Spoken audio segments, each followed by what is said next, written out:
The Lamborghini Aventador isn't just a car, it's a symphony of speed, power, and Italian design genius, a machine that turns heads even when it's standing still. Since its debut in 2011, the Aventador has redefined what it means to be a modern supercar. Every inch of it, from the aggressively sculpted body to the roaring V12 engine, exudes dominance, charisma, and unmistakable Lamborghini DNA. It's a car that doesn't just go fast, it makes a statement with every rev, every turn, and every moment it spends on the road or track. Born to succeed the Murcielago, the Aventador was Lamborghini's leap into a new era, introducing cutting-edge technology wrapped in a futuristic, fighter jet-inspired exterior. At its core is a 6.5-liter naturally aspirated V12 engine, an endangered species in today's world of turbocharging and electrification.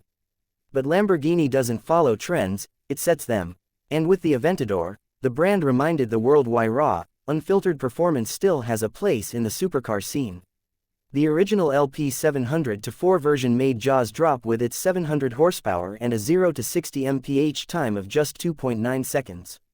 Those figures alone are impressive, but what truly sets the Aventador apart is the way it delivers that power. The engine doesn't just accelerate, it screams, howls, and roars through the rev range, a spine-tingling sound that makes every drive feel like a moment from a high-speed action movie. You don't just drive the Aventador, you experience it with all your senses. Its 7-speed ISR independent shifting rod transmission is as brutal as it is quick. Shifts happen in mere milliseconds, throwing you into the back of your seat with a violent surge of torque. Some critics have called it harsh compared to the smooth dual-clutch systems in rival supercars, but that rawness is part of the Aventador's charm.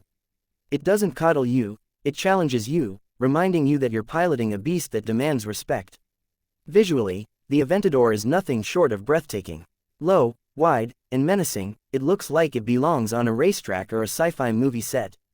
The sharp angles, Y-shaped LED lights, and scissor doors all contribute to its aggressive yet elegant stance. Every design element serves a purpose, from the massive rear diffuser to the active rear wing that adjusts based on speed and driving mode. It's not just form, it's function meeting beauty at 200 miles per hour. Inside, the cockpit feels like something lifted straight from a jet fighter.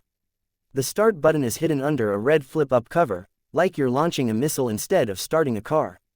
Carbon fiber dominates the interior, alongside Alcantara and premium leather, giving it a luxurious yet purpose-built vibe. The seats hug you tightly, and while the infotainment system may not be the most advanced, that's not why you're here. You're here for the drive, the thrill, and the experience that only a naturally aspirated V12 can provide. As the years passed, Lamborghini didn't rest. They pushed the Aventador further with new variants, each more extreme than the last. The Aventador S brought rear-wheel steering and improved aerodynamics, giving the car better agility and high-speed stability. Then came the Aventador SV, Super Veloce, meaning super fast in Italian. It was lighter, more powerful, and even more track-focused, boasting 750 horsepower and a 0 to 60 time of 2.8 seconds. Only a few thousand units were produced, making it a prized possession among collectors and enthusiasts.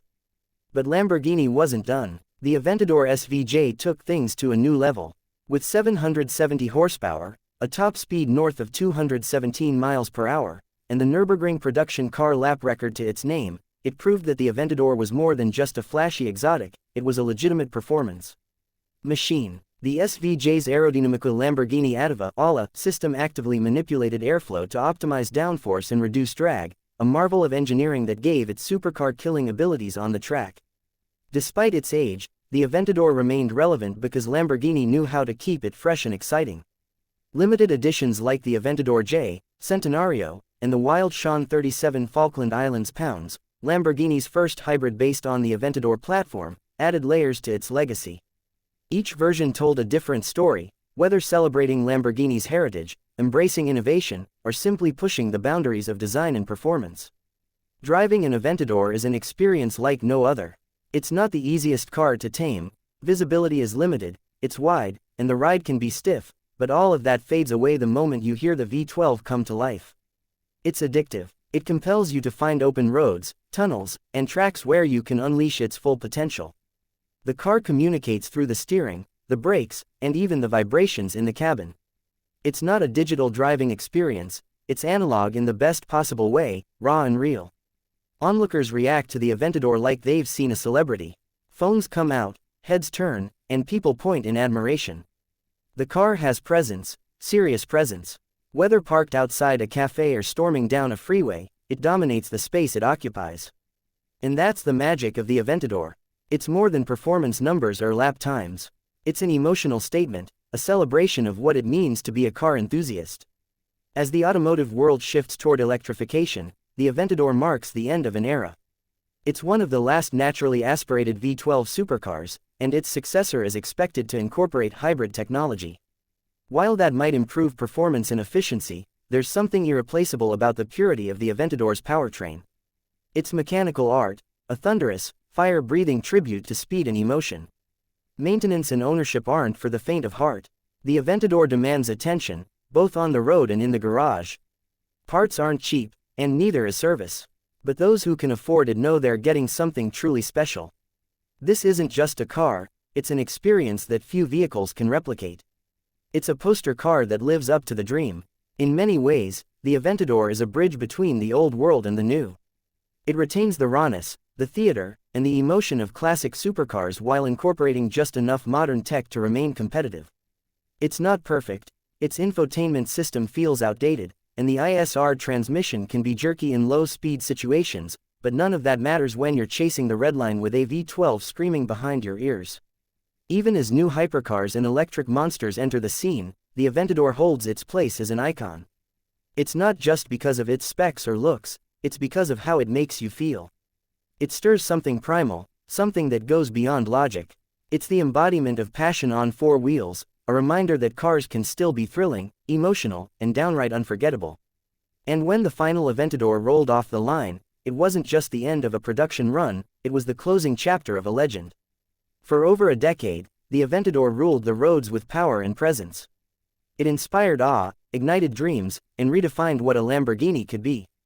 And while its successor may be faster or more efficient, it will never replicate the raw soul of the Aventador. For those lucky enough to drive or own one, the Aventador isn't just a machine, it's a masterpiece.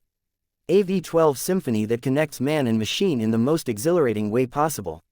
In the world of supercars, few names carry as much weight, and even fewer deliver such an unforgettable experience.